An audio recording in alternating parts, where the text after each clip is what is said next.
Hi, I'm Adam in Wales, and this is Board Game Wales Recommends, which is a new series of video reviews that I'm going to be putting out, looking only at games that I really love and I can wholeheartedly get behind and recommend to, well, the various groups that I discuss, I suppose, in the video. Not every game is for everybody.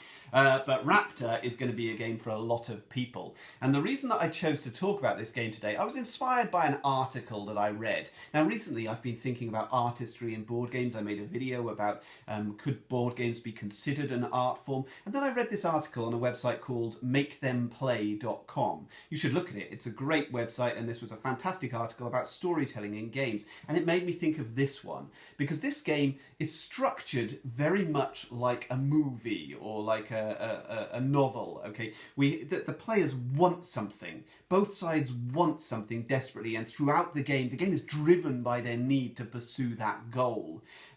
It's got a 3-act structure. We start off with a basic sort of setup, and then we move through the various hurdles that prevent us from achieving our goal and ultimately come to a conclusion. So it's very much structured like a film. It plays through in about 25 minutes. It's a 2-player only game, and the other reason that I wanted to talk about this game is because my mate Elliot wanted to know what games he could play with his wife, and I thought actually this is a good one, so I wanted to show it to him. Raptor is a 2-player only game. One player controls a team of scientists hunting a family of velociraptors on an isolated Pacific island. The other player controls the dinosaurs, a mother of 5 babies who seek to shelter deep in the jungle or kill the scientists pursuing them.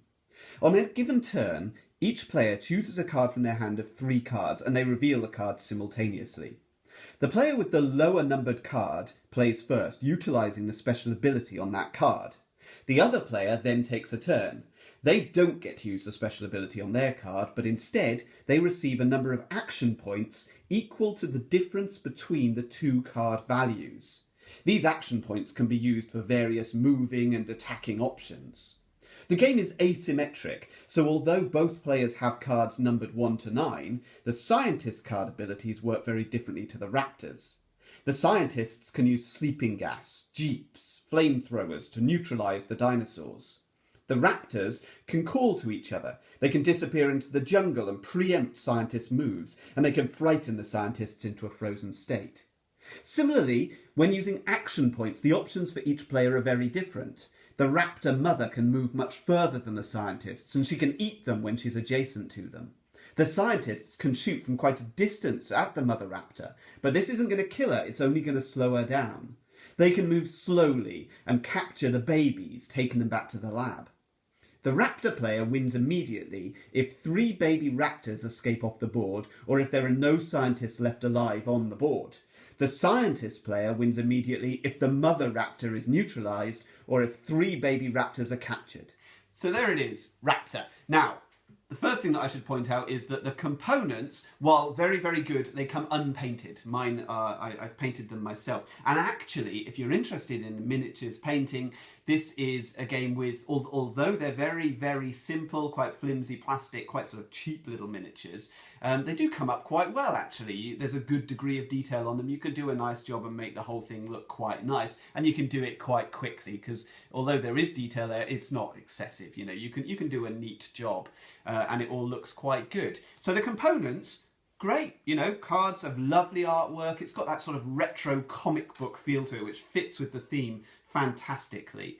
In terms of player count, we are at 2-player only, so we're not going to be able to stretch this any wider, but it's a very good 2-player game, a very simple 2-player game. It's easy to learn. You can sort of pick up the card powers as you go. They're all detailed on these nice player aids, so it tells you on each player's player aid exactly what you're able to do. So it's only going to be a few minutes before you're up and running, and the rule book is excellent. So components, doing a good job on.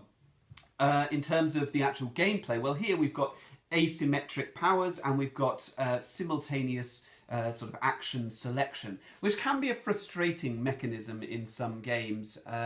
Here, not so much. There are occasions where, yeah, you play a card and then the other player has also played an equal number. So if you both played a 5, for example, that whole turn is cancelled.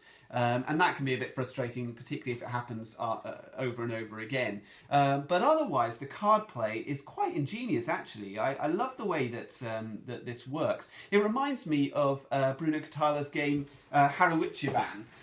Haruichiban is an abstract game, a beautiful abstract game about lily pads moving around a pond, and it has similar sort of simultaneous play. You can see where that seed of development has come from in Bruno Catala's mind. I should also mention that this is a game by Bruno Fedduti as well, and Bruno Fedduti is known for sort of chaotic gameplay, that sort of action selection thing, games like Citadels. And so this has that sort of lively sort of feel of a Bruno Fedduti game as well.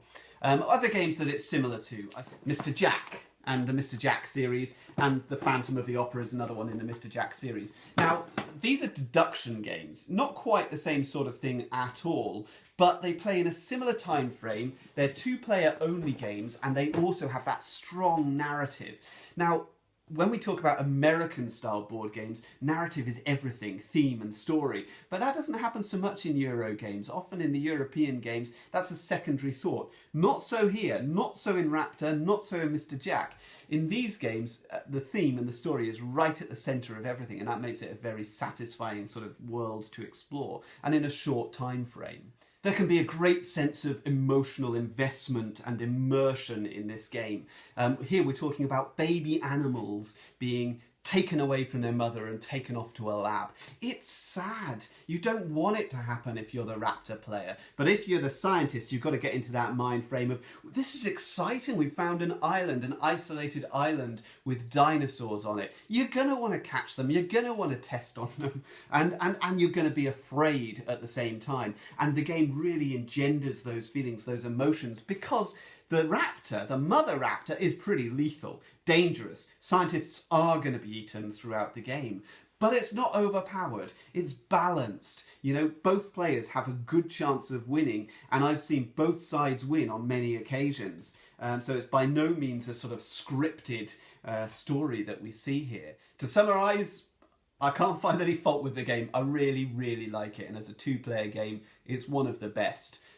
So if you're interested, get hold of a copy of Raptor. It's another great production by Matagot. They do fantastic games like Takanoko was one of Matagot's games, Dice Town. You know, they always do stunning productions, and this is no exception. So thanks very much for watching. All the best.